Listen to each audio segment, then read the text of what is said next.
할렐루야. 아멘. 오늘도 하나님 아버지 앞에 예배드리기 위해서 오신 모든 분들, 오늘 하루에 성스러운 기적을 이루신 분들이라고 믿습니다. 하나님의 축복이 여러분들 한 분 한 분에게, 여러분들 가정에 임하시기를 축원합니다. 우리 옆에 분들하고 인사 나누십시다. 예수님의 흔적을 가집시다. 예수님의 흔적을 가집시다. 사도 바울이 말씀하신 예수의 흔적을 내가 몸에 지녔다라고 하는 이 말씀을 가지고 오늘 말씀을 나누고자 합니다.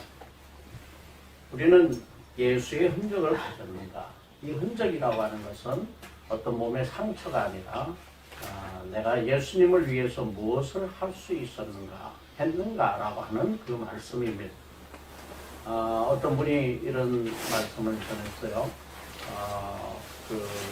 수양회를 가는데 수양회를 가다가 가시덤불이 있었고 철망이 있었는데 잘 모르고 깜깜한 밤에 그냥 빨리 가려고 들어가다가 가시 철망에 이마를 찢겼대요. 그래가지고 이마를 찢겨서 그때부터 이분이 이게 예수의 흔적이다. 내가 예수님께 예배드리기 위해서 가다가 찢긴 흔적이다. 근데 이게 예수의 흔적이다. 나를 건드리지 말라. 뭐 이러고 다녔다고 그래요. 예수님의 흔적은 우리 몸에 있는 상처의 흔적을 말하는 것이 아니라 우리 마음속에, 가슴 속에 있는 흔적을 말하고 있습니다. 사도 바울은 그리스도의 일꾼으로서 예수님을 위해서 수고하고 옥에 갇히고 수없이 매를 맞았습니다. 여러분들 오늘 나눠드린 그 주보의 칼럼들 다 읽으십니까? 네. 읽어주시면 고맙겠습니다. 그 칼럼에 이 설교 말씀하고도 다 여기에 다 채워지지 않는 부분들을 거기다가 제가 또 글도 쓰기도 하고 그러니까 사도 바울이 당했던 그 아픔을 거기 이제 기록을 해놨어요.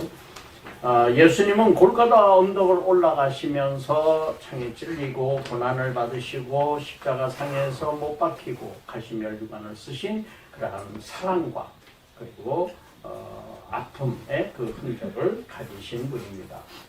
예수님의 제자들도 모두 선교를 위해서 세상의 험한 생명부지 땅으로 떠나가지고 세계 방방곡곡에 가서 순교하였습니다. 전 세계에 복음이 전파되게 되는 귀한 이 몸의 흔적을 지닌 그런 분들이죠. 우리나라에 온 선교사들도 그 가족들도 다 마찬가지입니다. 문화적 차이를 견디고 이 민족을 사랑하는 예수의 흔적을 가진 분들입니다. 언더우드는 그의 손자대까지 이 한국에 묻히기를 원하면서 한국을 사랑한 사람이었습니다. 한국인보다 더 한국을 사랑한 사람이었다고 볼 수 있습니다. 제가 중학교 다닐 때 그 아버지가 저희 선생님께서 목회를 시골에 목회 개척교회를 하시느라고 굉장히 힘들었기 때문에 학교에서 저에게 장학금을 줬어요. 호주에서 온 장학금입니다. 저는 알지도 못하고 보지도 못한 사람인데 호주에서 온 장학금을 제가 받으면서 중학교를 다녔습니다. 1년에 12,000원을 받았어요. 지금도 잊혀지지가 않아요. 한 달에 1,000원씩입니다. 그 당시에 쌀 한 말에 얼마냐면 500원이었습니다. 쌀 한 말 500원. 그러니까 쌀 두 말 값을 받으면서 학교를 다녔던 거죠. 지금도 늘 고마운 마음이 있습니다. 그분을 찾을 수만 있다면 제가 참 찾고 싶어요. 알지 못하는 사람에게 이렇게 자기의 사랑을 베푸는 사람들, 이 사람들이 바로 예수의 흔적을 지닌 사람이다 라고 하는 것입니다. 우리나라 초기에 예수 믿었던 사람들 마찬가지입니다. 그 당시에 박해와 어려움을 많이 받았습니다. 여러분들 우리 과거에 우리 선배들의 신앙생활 하는 모습을 들으셨죠. 제사 지내지 않는다고 며느리가 엄청나게 교회 다니는 며느리는 구박을 받았고 냉대를 받았습니다. 쫓겨나기까지 했습니다. 그리고 예수쟁이라고 놀림을 받았던 것입니다. 뿐만 아니라 초기에 그 시골교회 목회자들 대단히 어렵고 힘들었습니다. 요즘도 시골교회 목회자들은 대단히 힘들고 있습니다만은 그러나 과거에는 정말 상상을 초월하는 힘든 과정과 삶을 살았던 것입니다. 시골에 가면은 이 대부분이 먹고 사는 것만은 충분하게 다 대부분들 먹고 살았죠. 그러나 내일 한 끼, 당장 저녁 한 끼 쌀이 없어서 정말 힘들어했던 그러한 시절들이 과거에 우리 선배들의 목사들의 그런 생활이었습니다. 가난과 고통의 시간들을 보냈던 흔적들을 그들은 가지고 있습니다. 우리는 지금 얼마나 편안하게 예수 믿고 계십니까? 여러분들 우리 작은 교회지만은 아까 장로님 말씀대로 우리 이렇게 작은 교회지만은 이렇게 사랑으로 모여서 함께 예배드리는 이건 정말 행복한 거죠. 우리는 정말 편안하게 예수 믿고 있는 것입니다. 예수님을 사랑한 나의 흔적은 우리 무엇인가 한번 생각해 보아야 할 것입니다. 예수님 때문에 당했던 아픔과 상처가 그 고통이 무엇 여러분들 가슴 속에 있는가 여러분들 생각해 보시기 바랍니다. 나에게 있는 믿음의 과정에서 내가 지금까지 믿어왔고 앞으로 믿어가는 내 과정에서 나는 과연 어떤 예수의 흔적을 가지고 있는가 하는 것을 생각해 보시기 바랍니다. 그러면 예수의 흔적은 무엇인가 라고 하는 것을 몇 가지로 구분해서 생각해 보겠습니다. 세상과 구별된 거듭남이 있을 때 우리는 예수의 흔적이 있다라고 얘기할 수가 있습니다. 거듭남, 다시 얘기하면 변화된 삶이라고 하는 것은 살아온 방식과는 다른 예수 닮은 삶을 살아야 된다라고 하는 것입니다. 예수를 믿기 전이나 예수를 믿고 난 후나 똑같은 삶을 산다면 변화되지 않은 겁니다. 흔적이 없는 겁니다. 구별된 삶을 사는 것이 아닙니다. 믿음은 성장해야 됩니다. 30살이 되어도 40이 되어도 60이 되어도 어린아이의 신앙을 갖는 것은 이거는 성장하지 않는 신앙인 것입니다.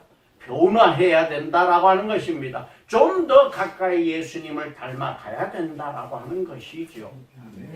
우리는 그냥 과거에 믿었던 대로 해왔던 대로 그대로 살아가는 것은 우리 신앙이 성장하는 것이 아니다. 어린아이 때의 일을 버리고 성숙한 어른이 되어야 하듯이 우리의 신앙도 성숙한 신앙인으로 살아가야 할 것입니다. 아멘. 무엇이 우리가 그리스도인이 되었다라고 하는 증거가 되겠습니까? 이 변화된 모습이 없다는 것은 우리가 그리스도인이 되었다라고 하는 모습을 나타내지 못하고 있다는 것입니다. 거듭나서 예수님을 닮은 삶을 사는 것이 내가 산다는 것은 내가 과거에 살았던 것과는 다른 삶을 살아가는 것이죠. 고린도전서 2장 14절 말씀에 육에 속한 사람은 하나님의 성령의 일을 받지 아니하나니 저희에게는 미련하게 보이며 또 깨닫지도 못하나니 이런 일은 영적으로라야 분별합니다. 영적인 눈이 또 있지 않을 때는 변화가 일어나지 않는다라고 하는 것입니다. 그저 육적인 눈으로만 바라보게 되니까 성령의 일을 바라볼 때는 미련하고 우둔한 것으로 보일 수밖에 없다라고 하는 것입니다. 우리는 변화해야 됩니다. 예수쟁이는 이 쟁이라고 하는 표현은 아주 기술자, 아주 특별한 능력을 가진 사람을 거의 지금 예수쟁이가 아주 비난하는 말처럼 들리지만 사실은 예수에 미친 사람 이렇게 표현할 수도 있습니다. 이 예수쟁이는 세상의 눈으로 볼 때 미련해 보이지만은 그러나 세상의 삶이 미련한 사람이 아닌 것입니다. 세상의 삶이 화끈하고 또 세상에 사는 방식대로 사는 것이 어떻게 보면 멋있어 보이는지는 모르지만은 예수쟁이처럼 살아가는 것. 예수에 미친 사람처럼 살아가는 우리의 신앙인이 되는 것이 하나님 보시기에는 아름다운 삶이다라고 하는 것입니다. 세상 사람들처럼 우리는 살아서는 우리가 예수 믿는다고 이야기할 수 없다는 것입니다. 세상 사람들과 같이 어울리는 그러한 삶을 살아가는 것, 이거는 우리는 돌아서라고 주님이 말씀하고 있습니다. 과거로부터 돌아서라고 말씀하고 있는 것입니다. 옛날 일을 버리라고 하는 말씀입니다. 새로운 피조물이 되라고 하는 말씀을 하고 계신 것입니다. 대접받던 사람들은 이제 대접만 받으려고 하지 말고 섬기는 사람이 되어야 할 것이고, 성격이 불같은 사람들은 좀 더 유해져야 될 것이고, 냉정한 사람들은 남을 잘 배려할 수 있는 사랑의 따뜻한 마음을 가져야 할 것입니다. 이런 변화가 없이 내가 그리스도인이다, 크리스찬이라고 말할 수 있는 것은 잘못된 생각이다라고 하는 것입니다. 세상 사람들이 또 미워하고 비난할 수도 있습니다. 예수쟁이를 미워하고 비난할 수 있습니다. 그러나 그 비난은 우리가 하나님의 선택받은 자이기 때문인 것입니다. 이 비난 때문에, 눈치 때문에 세상의 유혹을 거절하지 못한 것은 참 그리스도인이 아니다라고 하는 것입니다. 세상과는 구별된 삶을 살아야 예수의 흔적이 있는 삶이다라고 하는 것입니다. 그런데 우리는 너무나도 다른 사람들의 시선을 의식하고 살아갑니다. 그리스도인으로서의 구별된 삶이 비록 그들이 볼 때는 미련한 것 같아 보이지만은, 그러나 하나님 보시기에 아름다운 삶, 우리는 누구 보기에 살아가고 있습니까? 하나님 보시기에 아름다운 삶을 사는 것이 그리스도인이라고 하는 것입니다. 남아공화국에 인종차별이 아주 심한 때였습니다. 한 판사가 있었습니다. 흑인 교회는 흑인들만 모이는 그런 교회였습니다. 이 시온성 교회라고 하는 곳에 고난주간에 세족식 하는 그러한 그들의 그 의식이 있었는데, 이 세족식을 하는데 대법원장이, 그 판사가 거기에 참석을 했습니다. 그래서 흑인 여성 중에 마르다라고 하는 여성이 있었는데 그 여성의 발을 씻어 주었습니다. 이 마르다라고 하는 사람은 평소에, 과거에 그 대법원장 집에서 하녀 노릇을 했는데 아이들의 발을, 그 대법원장의 아이들의 발을 씻겨주던 사람이었습니다. 그런데 이 대법원장이 생각하기에 내가 오늘은 가서 발을 씻겨야겠다라고 생각하고 가서 그 하녀, 흑인 하녀의 발을 씻어 주었습니다. 그 일로 인해서 이는 대법원장에서 파면되었습니다. 그 당시에 대단히 많은 인종차별이 심각하던 그런 시기였기 때문에 비난을 받으면서 파면당했습니다. 이때 대법원장이 이렇게 얘기했습니다. 나는 대법원장보다 자유로운 그리스도인이 된 것을 하나님께 감사한다라는 것입니다. 우리 세상이 비난하는 것이 항상 옳은 것은 아닙니다. 세상 사람들이 말하는 것이 옳은 것이 아닙니다. 우리는 하나님의 뜻이 무엇인지를 생각해야 될 것입니다. 이 순간에 예수님이라면 어떻게 하셨을까라고 하는 것을 우리는 생각해야 될 것입니다. 내 삶에 예수의 흔적이 있는가라고 하는 것입니다. 예수의 부활을 증거하기 위해서 미친 사람 취급받으며 사도 바울은 부활을 증거하였습니다. 예수 믿던 사람들을 잡아 죽이러 돌아다니다가 이제는 예수의 부활을 증거하고 돌아다니니까 사람들이 저 사람 미쳤다, 학문이 너무 많아서 미쳐버렸다라고 얘기했습니다. 예수를 제대로 믿는 사람을 바라볼 때 세상 사람들은 미친 사람 취급합니다. 누가 미쳤는지 모릅니다. 사람들은 무언가에는 누구나 다 어떤 사람이건 간에 조금씩은 미쳐있다고 그럽니다. 조금씩 미쳐서 저도 조금 어딘가는 미쳐있겠죠. 기왕 미치려면은 예수 그리스도에게 미치라고 하는 것입니다. 우리 과거의 고집과 습관, 죄성, 고정관념, 편견, 질투와 질시 이런 것들을 다 버리고 변화되어서 예수에 미친 사람이 되어야 우리는 하늘나라에서 삶을 살아가는 것입니다. 이 지상에서 우리 그리스도인의 삶이라고 하는 것은 하늘나라에서의 살아가는 삶을 연습하는 것입니다. 내가 하늘나라에서의 삶을 어떻게 살 것인가 라고 하는 것을 생각해 본다면 오늘 나의 행동, 이러한 일들이 과연 옳은가 그런가 라고 하는 것을 판단할 수 있을 것입니다. 두 번째는 주님과의 스토리가 있는 그러한 삶이 바로 흔적을 가진 삶이다라고 하는 겁니다. 요즘에 스펙이다, 스토리다 하는 얘기를 젊은이들은 많이 합니다. 스펙이 대단히 중요한 시대죠. 그래서 취업 준비를 하기 위해서 자격증을 딴다든지 토플 점수를 갖는다든지 학벌을 잘 쌓아간다든지 하는 것들이 스펙이 중요한 시대. 그래서 스펙 만들기에 젊은이들이 애를 많이 쓰고 있습니다. 우리 그 필그림 교회도 군인들 보면은 군인들이 이게 그 평소 자기 자유시간 같은 때는 자격증 준비한다 뭐 한다 그래가지고 아주 열심히 공부들을 하고 있어요. 그래서 야 여기가 무슨 고시원인지 어딘지 모르겠다 내가 그런 농담도 하는데 그 정도로 열심히 스펙 준비를 합니다. 그러나 앞으로의 시대는 스펙이 중요한 것이 아니라 스토리가 중요한 시대다라고 하는 것입니다. 무언가 얘기할 거리가 있는 감동이 있는 삶이 중요하다는 것입니다. 여러분들의 삶은 스펙이 중요했습니까? 아니면 스토리가 중요했습니까? 여러분들 삶 속에 우리 삶 속에 어떤 스토리를 우리가 갖고 있느냐는 것입니다. 가정에서도 아빠가 가진 스토리가 있어야 됩니다. 엄마가 가진 스토리가 있어야 됩니다. 자녀들과 함께하는 스토리가 있어야 됩니다. 이 스토리가 없는 사람들은 이 기억이 남는 것들이 없다는 것입니다. 얘기할 거리가 없다는 것입니다. 우리 교회도 스토리가 있는 교회가 되어야 한다는 것입니다.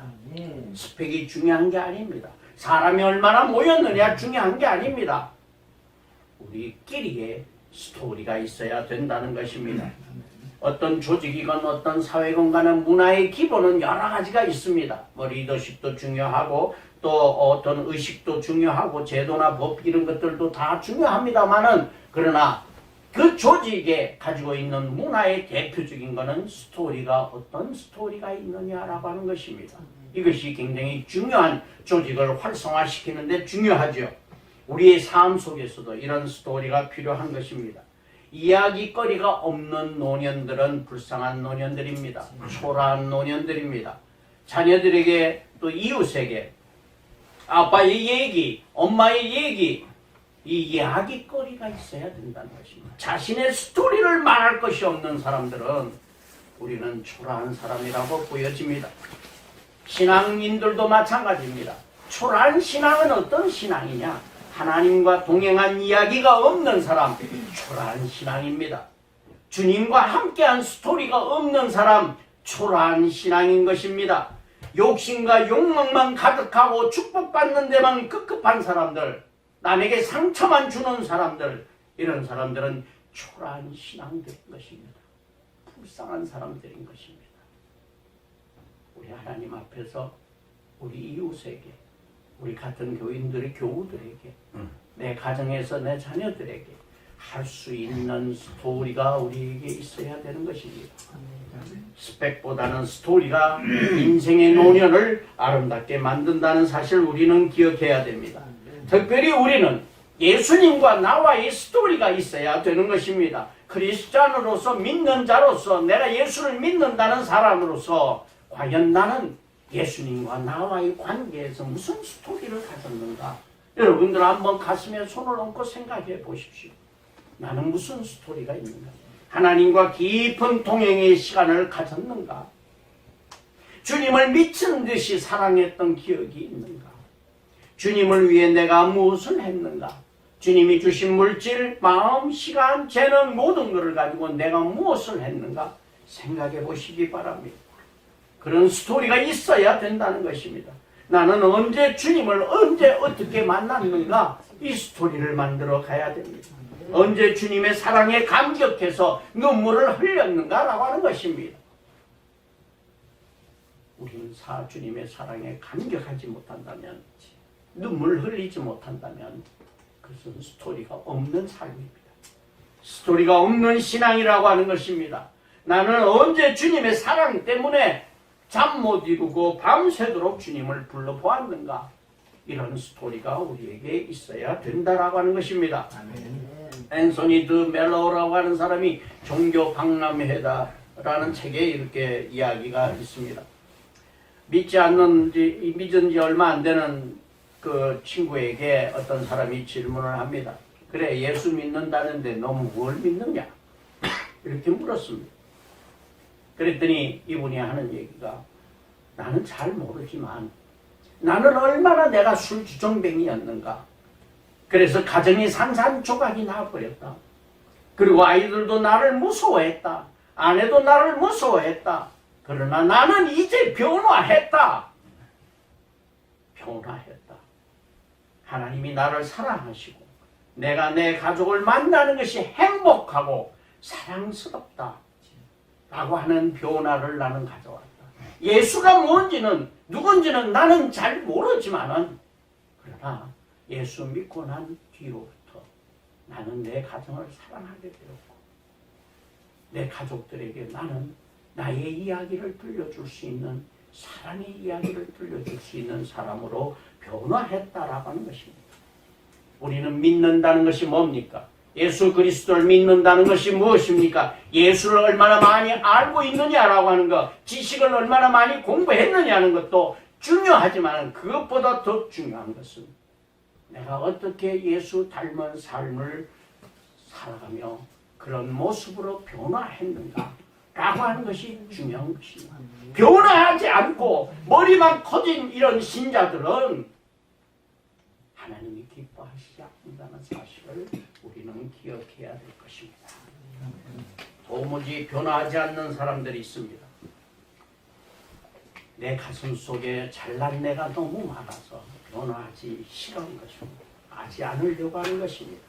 우리는 스펙이 중요한 것이 아니라 주님을 만났던 뜨거운 감동이 있어야 되고 주님을 만났던 뜨거운 사랑의 그런 격정이 있어야만 된다는 거예요. 그 스토리가 있어야 된다는 것입니다. 과거의 삶에서 벗어나지 못하고 굴레에 쌓여서 살고 있는 사람들 벗어버릴 것은 과감하게 벗어버려야 됩니다. 오늘 창세기에 있는 아브라함의 이야기를 우리는 읽었습니다. 아브라함은 고향을 떠나갑니다. 그 당시에 고향을 떠나간다는 것은 쉬운 일이 아닙니다. 여러분들 생각해 보십시오. 지금은 우리가 이사를 간다 여기서 저기로 이삿짐 센터 하면은 돈만 주면 얼마든지 이사 잘할 수 있습니다. 그러나 과거에는 고향을 떠나서 이사를 간다라고 하는 것은 대단히 어렵고 힘든 일이었습니다. 모든 것을 다 포기하고 자기 삶을 포기하고 가는 것입니다. 하나님이 떠나서 내 고향을 떠나서 친척 아비의 집을 떠나라고 했을 때 아브라함은 떠났던 것입니다. 우리의 삶의 뒤에 지저분한 것들이 있다면 과감하게 끊어버릴 수 있는 용기가 있어야 할 것입니다. 아멘. 나 자신을 변화시킬 수 없는 사람, 나도 변화하지 못하는 사람이 누구를 변화시킬 수 있겠습니까? 나도 변화하지 못하는 사람이 누구에게, 자녀에게 무엇을 가르치겠습니까? 변화해야 한다는 것입니다. 그러나 나 자신이 변화한다는 게 얼마나 힘든다는 것은 노력해본 사람들은 압니다. 변화된다는 것은 대단히 어렵습니다. 성령님의 뜨거운 역사가 있어야만이 변화할 수 있다는 것입니다. 그렇기 때문에 우리는 성령님의 역사가 우리에게 있게 해달라고 기도해야 될 것입니다. 마지막으로 나는 주님이 거하시는 고귀한 성전이라고 하는 말씀입니다. 고린도전서 3장 16절 17절 말씀에 보면 함께 읽겠습니다. 시작. 너희가 하나님의 성전인 것과 하나님의 성전이 너희 안에 거하시는 것을 알지 못하느뇨. 누구든지 하나님의 성전을 더럽히면 하나님이 그 사람을 멸시하리라. 하나님의 성전은 거룩하니 너희도 그러하니라. 아멘. 우리가 하나님의 성전이라고 하는 사실을 우리는 깨달아야 할 것입니다. 내가 그냥 밥 먹고 사는 사람이 아니라 그냥 사람들 만나고 살아가는 것이 아니라 나는 움직이는 성전이다라고 하는 것입니다. 나는 하나님의 성전이라는 것을 기억해야 됩니다. 성령님께서 하나님의 성령이 너희에게 거하고 있는 것을 알지 못하느냐? 우리 안에는 우리의 삶 속에는 믿는다고 인정받은 우리는 성령님이 우리 안에 계신다라고 하는 사실을 우리는 깨달아야 됩니다. 누구든지 하나님의 성전을 더럽히는 자는 하나님이 어떻게 하신다고요? 멸하신다. 하나님이 멸하신다고 했어요.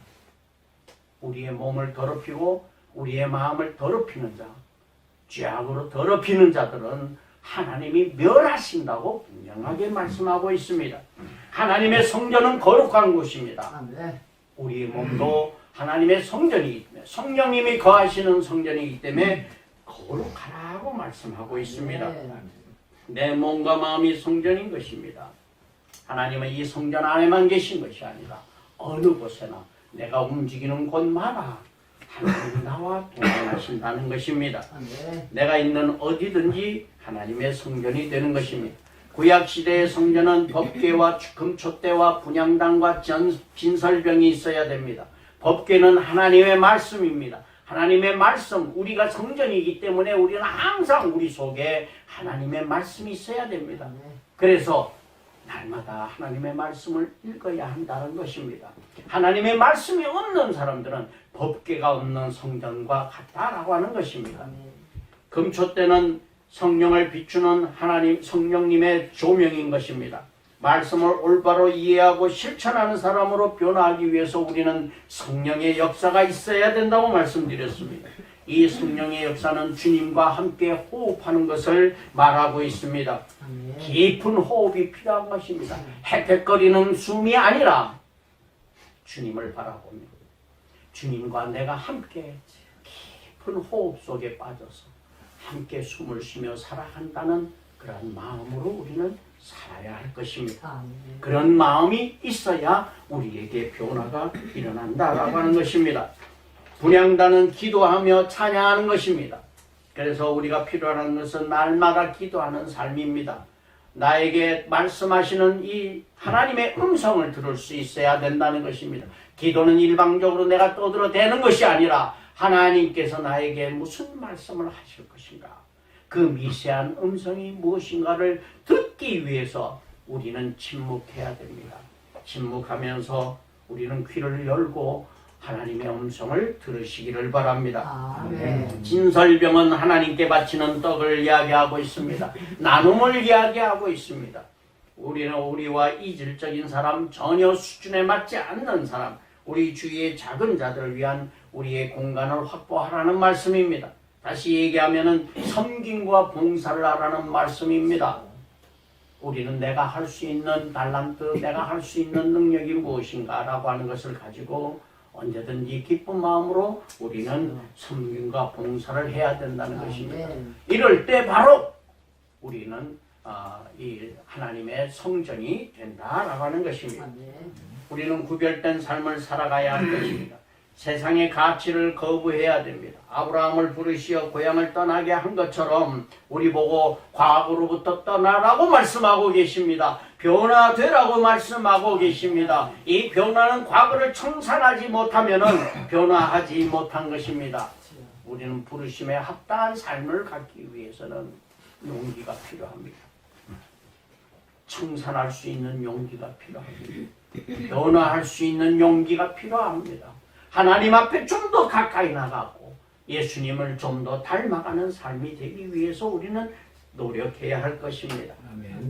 내가 살아온 길을 버리는 것은 쉽지 않지만 우리가 말이 하나님을 믿는다고 하면서 우리는 지속적으로 자기 생각을 믿고 살아가는 사람들인지도 모릅니다. 내 생각이 옳다라고 생각합니다. 내 판단이 옳다라고 생각합니다.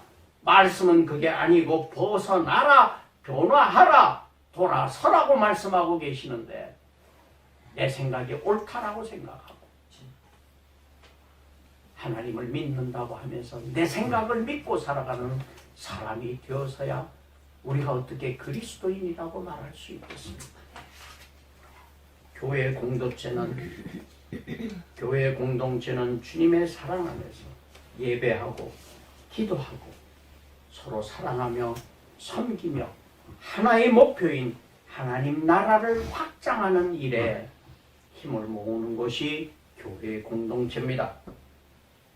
주님이 안 계신 교회 공동체의 진교는 그러나 하나님이 계시지 않는 모임의 세상 사람들의 모임에 불과하다는 것입니다. 우리는 날마다 세상과는 구별된 삶을, 구별된 모임을 갖는 공동체가 되어야 할 것입니다. 주님이 머무르실 나의 성전은 청결해야 될 것입니다. 우리는 마음이 청결해야 하나님을 바라볼 수 있다고 말씀했습니다. 내가 주님을 모시는 이 성전이 깨끗해야 할 것입니다. 구원의 과정을 지나서 성화돼 가야 된다는 것입니다. 어린아이 때의 일을 버리고 좀 더 성숙한 그리스도인으로 살아가야 된다는 것이죠. 천국에서의 삶을 연습하는 것입니다. 날마다 경건한 삶을 살아가야 할 것입니다. 거룩한 나의 중심이 있어야 됩니다. 마약이라든지 술, 담배, 음란물, 동성애 등등 각종 중독 증상, 성개방과 호색과 도착증 이런 온갖 죄악들을 벗어버리고 주님 닮은 삶을 살아가야 할 것입니다. 우리는 예수님의 흔적을 가진 성전입니다. 예수님의 흔적을 가진 성전이 되어야 우리는 그리스도인이다라고 하는 것입니다. 그것은 변화된 삶의 모습을 가져야 될 것이고 주님의 사랑과 하나님의 은혜의 감격의 눈물을 흘린 우리의 스토리가 있어야 될 것이고 성령님이 함께 하셔서 청결한 성전이 되어 주님이 언제든지 나에게 오셔서 함께 계실 수 있도록 준비된 신앙인이 되어야 할 것입니다. 그래서 날마다 주님과 동행하는 삶이 되시기를 축원합니다. 기도하겠습니다.